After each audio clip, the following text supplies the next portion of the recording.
ವೀಕ್ಷಕರೇ, ಸುಹಾಸಿನಿ ಕಾರ್ಯಕ್ರಮಕ್ಕೆ ಸ್ವಾಗತ. ಮಹಿಳೆಯರಿಗೆ ಉಪಯೋಗವಾಗುವಂತಹ ಹಲವಾರು ವಿಷಯಗಳನ್ನು ನಾವು ನಿಮ್ಮ ಮುಂದೆ ತರುವಂತಹ ಪ್ರಯತ್ನ ಮಾಡ್ತೀವಿ. ಇವತ್ತು ಶುಕ್ರವಾರ ಸ್ತ್ರೀ ಜಾತಕದ ಬಗ್ಗೆ ಇವತ್ತಿನ ಸುಹಾಸಿನಿ ಬೆಳಕು ಚೆಲ್ಲುತ್ತೆ. ಸ್ತ್ರೀ ಜಾತಕದಲ್ಲಿ ನಕ್ಷತ್ರಗಳು ಎಷ್ಟರ ಮಟ್ಟಿಗೆ ಮಹತ್ವ ಪಡೆಯುತ್ತವೆ, ಯಾವೆಲ್ಲ ನಕ್ಷತ್ರಗಳು ಏನೆಲ್ಲ ಪ್ರಭಾವವನ್ನು ಮನುಷ್ಯನ ಜೀವನದ ಮೇಲೆ ಬೀರುತ್ತೆ, ಇದೇ ವಿಷಯದ ಬಗ್ಗೆ ಇವತ್ತಿನ ಸುಹಾಸಿನಿ ಬೆಳಕು ಚೆಲ್ಲುತ್ತೆ. Once again welcome to the show. ನಾನು ಭಾವನಾ.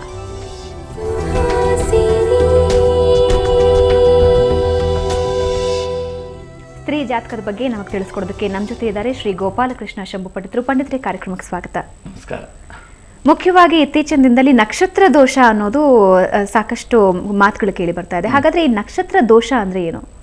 ಸಾಮಾನ್ಯವಾಗಿ ನಕ್ಷತ್ರ ಇರುವುದೇ 4: ಮೂಲ, ಜ್ಯೇಷ್ಠ ಮತ್ತು ಮೇಲಾಗಿ ರೇವತಿ, ವಿಶಾಖ ಅನ್ನುವಂತು. ಅದು ಹೊರತುಪಡಿಸಿದ್ರೆ 27 ನಕ್ಷತ್ರದಲ್ಲಿ 23 ನಕ್ಷತ್ರ ಬಹಳ ಒಳ್ಳೆಯ ನಕ್ಷತ್ರಗಳೇ 27.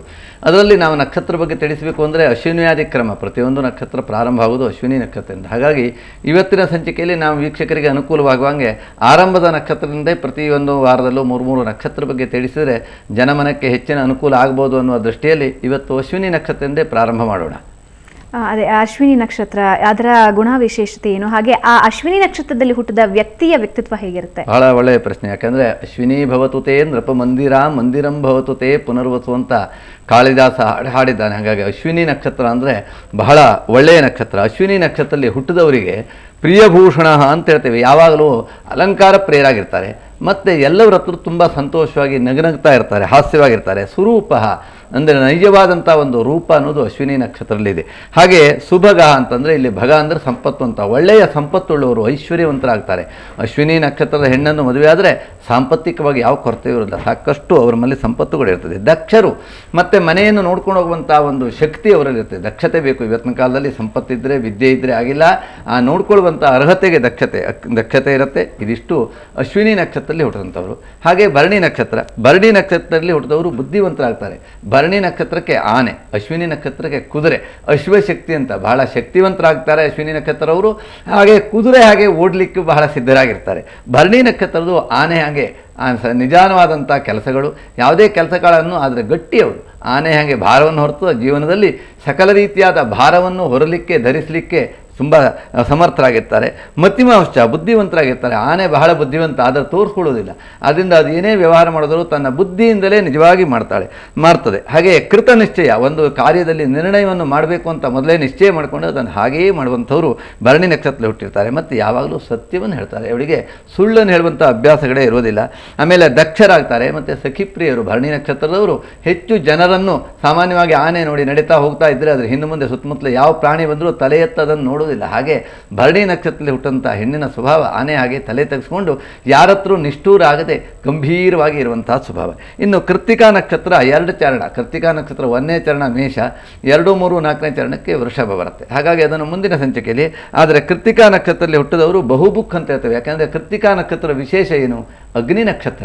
ಅಗ್ನಿಯ ಕೆಲಸ ಏನು ಕೇಳಿದ್ರೆ ಹಾಕದ್ದೆಲ್ಲ ಸುಟ್ಟಾಕ್ಬಿಡುತ್ತೆ. ಹಾಗಾಗಿ ಕೃತ್ತಿಕಾ ನಕ್ಷತ್ರದವರಿಗೆ ಬಹಳ ಆಹಾರ ಬೇಕಾಗ್ತದೆ, ತಿನ್ನುವುದರಲ್ಲಿ ಬಹಳ ಶೂರರಾಗಿರ್ತಾರೆ. ಹಾಗಿದ್ದರಿಂದ ಕೃತ್ತಿಕಾ ನಕ್ಷತ್ರ ಬಹುಬುಕ್ಕು. ಪರದಾರಾರತಃ ಅಂದರೆ ಯಾವಾಗಲೂ ಬೇರೆ ಹೆಂಗಸರ ಒಟ್ಟಿಗೆ ಇರ್ತಾರೆ, ಮನೆಯಲ್ಲಿರೋದಿಲ್ಲ. ಅಕ್ಕಪಕ್ಕದ ಮನೆ ಹೆಂಗಸರ ಜೊತೆಗೆ ಸುದ್ದಿ ಹೇಳೋದು, ತಿರುಗಾಡುವುದು, ಪೇಟೆಗೆ ಹೋಗೋದು, ಮಾರ್ಕೆಟಿಗೆ ಹೋಗೋದು, ಅವರ ಮನೆ ಕೆಲಸವನ್ನೇ ಮಾಡಿಕೊಡುವಂಥವ್ರಾಗಿರ್ತಾರೆ, ತಮ್ಮ ಮನೆಗಿಂತಲೂ ಬೇರೆ ಮನೆ. ಆದರೆ ತೇಜಸ್ವಿ, ಎಲ್ಲರೂ ಅವರನ್ನು ಕರೆತಾರೆ. ಅವರಲ್ಲಿ ಆ ತೇಜಸ್ವಿ ಶಕ್ತಿ ಅನ್ನುವಂಥದ್ದು, ಅಗ್ನಿಗೆ ತೇಜಸ್ಸಿದೆ ನೋಡಿ. ಹಾಗಾಗಿ ಕೃತ್ತಿಕಾ ನಕ್ಷತ್ರದಲ್ಲಿ ಹುಟ್ಟಿದವರು ಅಗ್ನಿಯಂತೆ ತೇಜಸ್ವಿಗಳಾಗಿರ್ತಾರೆ. ಆದ್ದರಿಂದ ತೇಜಸ್ಸು ಅನ್ನೋದು ಎಲ್ಲರನ್ನು ಆಕರ್ಷಣೆ ಮಾಡ್ತದೆ. ಇದೆಲ್ಲ ಮತ್ತೆ ವಿಖ್ಯಾತ, ಎಲ್ಲ ಕಡೆಗೂ ಇವತ್ತಿನ ಕಾಲದಲ್ಲಿ ಹೆಸರು ಹಾಕೊಂಡ್ಬಿಡ್ತಾರೆ. ತಾವಾಗೆ ಹಾಕೊಳ್ಳೋದು ಜಾಸ್ತಿ. ವಿಖ್ಯಾತ, ಸುಖ್ಯಾತ, ಪ್ರಖ್ಯಾತ, ಪ್ರಸಿದ್ಧ. ಆದರೆ ಅವರು ಹಾಗಲ್ಲ. ನಿಜವಾಗಿಯೂ ಅವರ ಆ ಒಂದು ನಡೆ ನುಡಿಗಳಲ್ಲಿ ಎಲ್ಲರ ಹತ್ರ ಖ್ಯಾತರಾಗಿರ್ತಾರೆ, ಹೆಸರನ್ನು ಗಳಿಸಿರ್ತಾರೆ. ಹೀಗೆ ಇದು 3 ಅಶ್ವಿನಿಯಾದಿ 3 ನಕ್ಷತ್ರ. ಇದು ಮೇಷ ರಾಶಿಗೆ ಬರ್ತದೆ.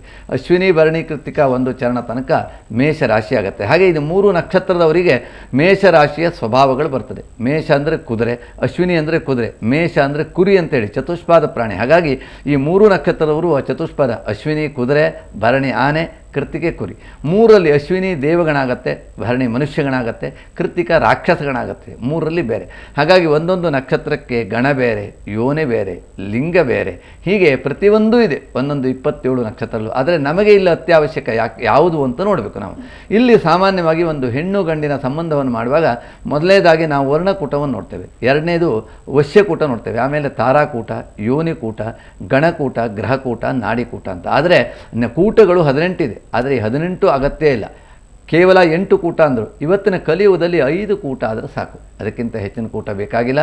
ರಾಶಿಕೂಟ, ನಾಡಿಕೂಟ, ಗಣಕೂಟ, ಗ್ರಹಮಿತ್ರತ್ವ ಕೂಟ, ಯೋನಿಕೂಟ, ಈ 5 ಕೂಟಗಳು ಕೂಡಿದ್ರೆ ಬಹಳ ಒಳ್ಳೆಯದು.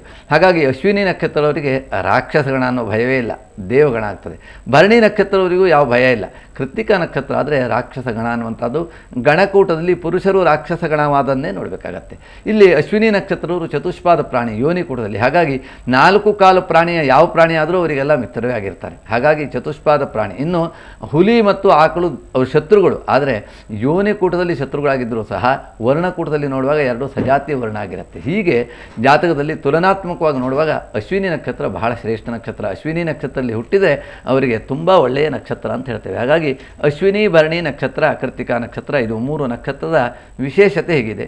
ಇನ್ನು ನಾವು ಇದರಲ್ಲಿ ಬಹಳ ವಿಚಾರ ಮಾಡಬೇಕು. ಅಶ್ವಿನಿ ನಕ್ಷತ್ರದ ಹೆಣ್ಣಿಗೆ ಯಾವ್ಯಾವ ಪುರುಷ ಬರ್ತಾನೆ, ಯಾವ್ಯಾವ ನಕ್ಷತ್ರ. ಹಾಗಾಗಿ ಅದನ್ನೂ ಸಹ ನಾವು ತಿಳಿಸಿದ್ರೆ ಜನರಿಗೆ ಅನುಕೂಲ ಆಗ್ಬೋದು. ಕಾಲಾವಕಾಶ ಇದ್ದರೆ ಅದನ್ನೂ ಸಹ ನಾವು ತಿಳಿಸಬೇಕು. ಯಾಕಂದರೆ ಇವತ್ತು ನಾವೊಂದು ದಿವಸದಲ್ಲಿ ಈ ಮದುವೆಯಲ್ಲಿ ಮೇಳಾವಳಿ ಅಂದರೆ ಅನ್ಯೋನ್ಯ ತಾರಾನುಕೂಲ ಅಥವಾ ಇಬ್ಬರ ಕೂಡಾವಳಿಯನ್ನು ನೋಡುವಾಗ 5 ಕೂಟವನ್ನು ನೋಡಿದ್ರೆ ಸಾಕು. ಕನಿಷ್ಠ 18 ಗುಣ ಅಂತ ಹೇಳಿದ್ದೇನೆ. 18 ಗುಣಕ್ಕಿಂತ ಹೆಚ್ಚು ಬಂದರೆ ಈಗ 8 ಕೂಟಗಳಿಂದ 36 ಗುಣ. ಅದರಲ್ಲಿ ಆ 5 ಕೂಟದೊಳಗೆ 18 ಗುಣಕ್ಕೂ ಮಿಕ್ಕಿ ಬಂದುಬಿಟ್ರೆ ಆ ವಿವಾಹ ಸಮ್ಮತ ಅನ್ನೋದು ಇದು ನನ್ನ ಅಭಿಪ್ರಾಯ ಅಲ್ಲ, ಶಾಸ್ತ್ರಕಾರರ ಅಭಿಪ್ರಾಯ. ಜ್ಯೋತಿಷ್ಶಾಸ್ತ್ರಜ್ಞರು ಕೆಲವೊಂದು ಸಮ್ಮತ ಹೇಳಿದ್ದಾರೆ, ಕೆಲವೊಂದು ಅಸಮ್ಮತ ಹೇಳಿದ್ದಾರೆ. ಕೆಲವೊಮ್ಮೆ ಗುಣಗಳು ಕಡಿಮೆ ಬಂದದ್ದಿದ್ದರೂ ಸಹ ಅದರಲ್ಲಿ ಪ್ರಾಮುಖ್ಯವಾದಂಥದ್ದು ದೋಷ ಇಲ್ಲದೇ ಇದ್ದಂಥ ಅಂದರೆ ರಾಶಿ ಕೂಟಗಳಲ್ಲಿ, ಆಮೇಲೆ ಗಣಕೂಟಗಳಲ್ಲಿ ಪಶತ್ರುತ್ವ ಇಲ್ಲದೇ ಇದ್ದಂಥ ಕೂಟಗಳು ಕೂಡಿ ಬಂದರೆ 17 ಗುಣ ಬಂದರೂ 12 ಗುಣ ಬಂದರೂ ಸಹ ವಿವಾಹ ಸಮ್ಮತ. ಆದರೆ ಇಂದಿನ ಕಾಲದಲ್ಲಿ ನಾವು ಎಲ್ಲದರಲ್ಲೂ ಪರ್ಸೆಂಟೇಜ್ ನೋಡ್ತೇವೆ. ಶಾಲೆಯಲ್ಲಿ ಯಾವ್ದಾದ್ರು ಪಾಸ್ ಕ್ಲಾಸಲ್ಲಿ ಪಾಸ್ ಆದರೆ ಅವ್ರಿಗೆ ಯಾರೂ ನೌಕರಿ ಕೊಡೋದಿಲ್ಲ. ಸಾಮಾನ್ಯ ಫಸ್ಟ್ ಕ್ಲಾಸ್ ಆಗಿರಬೇಕು ಅಥವಾ ರ್ಯಾಂಕ್ ಆಗಿರಬೇಕು. ಹಾಗಾಗಿ ಫಸ್ಟ್ ಕ್ಲಾಸ್ ಆಗಬೇಕು ಅಂತಾದರೆ ಒಂದು 24 ಗುಣಗಳು ಬರಬೇಕಾಗತ್ತೆ. ಹಾಗಾಗಿ ಈ ಮೇಳಾಮೇಳಿಯಲ್ಲಿ 24 ಗುಣ ಬಂದರೆ ಶಾಸ್ತ್ರಸಮ್ಮತ. ಈಗ ನಾವು ನೋಡಬೇಕಾದ್ದು ಯಾವ್ಯಾವ ನಕ್ಷತ್ರದವರಿಗೆ ಯಾವ್ಯಾವುದು ಕೂಡುತ್ತದೆ ಅನ್ನೋ ಒಂದು ವಿಚಾರ ಇಲ್ಲಿ ಮುಖ್ಯಾಂಶ. ಹಾಗಾಗಿ ಸಾಮಾನ್ಯವಾಗಿ ಅಶ್ವಿನಿ ನಕ್ಷತ್ರದವರಿಗೆ, ಅಶ್ವಿನಿ ಗಂಡೆ ಆದರೆ ಅಶ್ವಿನಿ ನಕ್ಷತ್ರದ ಹೆಣ್ಣಿಗೆ ಅಶ್ವಿನಿ, ಭರಣಿ, ಕೃತ್ತಿಕಾ ನಕ್ಷತ್ರದ ಆದರೆ 24, 27, 33 ತನಕ ಗುಣ. ಅಶ್ವಿನಿ ನಕ್ಷತ್ರ ಹೆಣ್ಣಾಗಿ ಭರಣಿ ನಕ್ಷತ್ರ ಗಂಡಾದರೆ ಅತ್ಯುತ್ತಮವಾದಂಥ ಮೇಳಾಮೇಳಿ ಅಂತ ಹೇಳ್ತೇವೆ. ಇನ್ನು ಅಶ್ವಿನಿ ನಕ್ಷತ್ರ ಗಂಡು, ಅಶ್ವಿನಿ ನಕ್ಷತ್ರ ಹೆಣ್ಣಾದರೂ ಸಹ ಅಡ್ಡಿಲ್ಲ. ಯಾಕಂತಂದರೆ ಏಕನಕ್ಷತ್ರ ದೋಷ ಇಲ್ಲ. ಭಾಳಷ್ಟು ಜನರ ಮನಸ್ಸಿನಲ್ಲಿರುತ್ತದೆ ಏಕನಕ್ಷತ್ರ ಆದರೆ ದೋಷ ಮಾಡಬಾರ್ದು. ಖಂಡಿತ ಸುಳ್ಳು. ಕೆಲವಷ್ಟು ನಕ್ಷತ್ರಗಳಿಗೆ ಮಾತ್ರ ಏಕನಕ್ಷತ್ರ ದೋಷ ಇಲ್ಲ. ಹಾಗಾಗಿ ಅದರಲ್ಲಿ ಅಶ್ವಿನಿ ಸಾಮಾನ್ಯವಾಗಿ ವೀಕ್ಷಕರು ಇಷ್ಟು ಸುವಾಸಿನಿ ಕಾರ್ಯಕ್ರಮ ನೋಡುವಾಗ ನಿಮಗೆ ಅತ್ಯವಶ್ಯಕವಾದ ಮುಖ್ಯಾಂಶಗಳನ್ನು ನಾವು ಹೇಳ್ತೇವೆ. ಒಂದು ಕಾಗದ ಪೆನ್ನು ನೀವು ಇಟ್ಕೊಂಡು ಕೂತ್ಕೊಂಡ್ರೆ ನಾವು ಹೇಳಿದ್ದನ್ನು ನಿಮ್ಮಲ್ಲಿ ವಯಸ್ಕರಿಗೆ ಬಂದ ಮಕ್ಕಳಿಗೆ ಮದುವೆ ಮಾಡುವಾಗ ನೀವು ಆದಷ್ಟು ಸುಲಭವಾಗಿ ಹುಡುಕೊಳ್ಬೋದು ಅಂತ ಹೇಳ್ತೇನೆ. ಅಶ್ವಿನಿ ನಕ್ಷತ್ರದವರಿಗೆ ಅಶ್ವಿನಿ ನಕ್ಷತ್ರ ಗಂಡಾದರೂ ಬಹಳ ಶ್ರೇಷ್ಠ. 28 ಗುಣ ನಾಡಿ ಕೂಟ ಕೊಟ್ಟು ಉಳಿದೆಲ್ಲ ಕೂಟಗಳಿಗೆ ಗುಣ ಬರುತ್ತೆ. ಅಶ್ವಿನಿ ನಕ್ಷತ್ರ, ರೋಹಿಣಿ ನಕ್ಷತ್ರ, ಮೃಗಶಿರ ನಕ್ಷತ್ರ, ಪುನರ್ವಸು ನಕ್ಷತ್ರ, ತಿಷ್ಯ ನಕ್ಷತ್ರ, ಹುಬ್ಬ ನಕ್ಷತ್ರ, ಉತ್ತರ ನಕ್ಷತ್ರ, ಹಸ್ತ ನಕ್ಷತ್ರ, ಚಿತ್ರ, ಸ್ವಾತಿ, ಹಾಗೆ ಅನುರಾಧ, ಈ ಎಲ್ಲ ನಕ್ಷತ್ರಗಳು 27ರಲ್ಲಿ ಏಕನಕ್ಷತ್ರ ಆದರೆ ದೋಷ ಇಲ್ಲ. ಅಶ್ವಿನಿ ಅಂತಲ್ಲ, ಈ ಎಲ್ಲ ನಕ್ಷತ್ರಗಳಲ್ಲಿ 27 ನಕ್ಷತ್ರಗಳಾದರೆ ದೋಷ ಇಲ್ಲ. ಅಶ್ವಿನಿ ನಕ್ಷತ್ರ ಮೇಷರಾಶಿಯವರಿಗೆ ಮೇಷರಾಶಿದೇ ಹುಡುಗನಾದರೂ ಬಹಳ ಒಳ್ಳೆಯದು. ಅದು ಅಲ್ಲದೇ ಇದ್ದರೆ ವೃಶ್ಚಿಕ ರಾಶಿ ಆದರೆ ಇನ್ನೂ ಉತ್ತಮ. ಯಾಕಂದರೆ ವೈವಾಹಿಕ ಸಂಬಂಧದಲ್ಲಿ ಹೇಗೆ ಹೇಳಿದ್ದಾನೆ, ಏಕರಾಶವು ಸದಾ ಪ್ರೀತಿ ಐಶ್ವರ್ಯವು ಸಮಸಪ್ತಕ್ಕೆ. ಇವತ್ತಿನ ಕಾಲದಲ್ಲಿ ದಾಂಪತ್ಯದಲ್ಲಿ ಐಶ್ವರ್ಯವನ್ನು ಬಯಸೋರಿದ್ದಾರೆ, ಆದರೆ ಪ್ರೀತಿ ಬಯಸೋರಿಲ್ಲ. ಅದಕ್ಕಾಗಿ ದಾಂಪತ್ಯದಲ್ಲಿ ಪ್ರೀತಿ ಅನ್ನೋದು ಬಹಳ ಮುಖ್ಯ. ಅದರಿಂದ ಏಕಾಧಿಪತ್ಯವನ್ನು ನೋಡಿ ನೀವು ಮದುವೆ ಮಾಡಿಕೊಳ್ಳಿ. ನಿಮ್ಮ ಮಗನಿಗೋ ಮಗಳಿಗೋ ಖಂಡಿತವಾಗಿಯೂ ಅದು ಜೀವನದಲ್ಲಿ ದಾಂಪತ್ಯ ಸುರಸವಾಗಿ ಅತ್ಯಂತ ಸುಖಮಯವಾಗಿರುತ್ತೆ. ಧನ್ಯವಾದ ಪಂಡಿತರೆ. ವೀಕ್ಷಕರೇ, ಸಾಕಷ್ಟು ಕಾಲರ್ಸ್ ಕೂಡ ಕಾಯ್ತಿದ್ದಾರೆ. ಅದರ ಜೊತೆಗೆ ಯಾವ ನಕ್ಷತ್ರಕ್ಕೆ ಈಗಾಗಲೇ ಮೊದಲ 3 ನಕ್ಷತ್ರ, ಅದರ ವ್ಯಕ್ತಿತ್ವ, ಅದರ ಯಾವ ರೀತಿ ವ್ಯಕ್ತಿ ಇರ್ತಾರೆ ಈ ನಕ್ಷತ್ರದಲ್ಲಿ ಹುಟ್ಟೋರು ಅಂತ ಹೇಳಿದ್ವಿ. ಹಾಗಾದರೆ ಆ ವ್ಯಕ್ತಿಗಳಿಗೆ ಯಾವ ರೀತಿಯ ಬಣ್ಣ ಹೋಲಿಕೆ ಆಗುತ್ತೆ, ಇದ್ರ ಬಗ್ಗೆ ಇನ್ನಷ್ಟು ಮಾಹಿತಿ ಇದೆ. ಅದಕ್ಕೂ ಮುಂಚೆ ಒಂದು ಚಿಕ್ಕ ಬ್ರೇಕ್.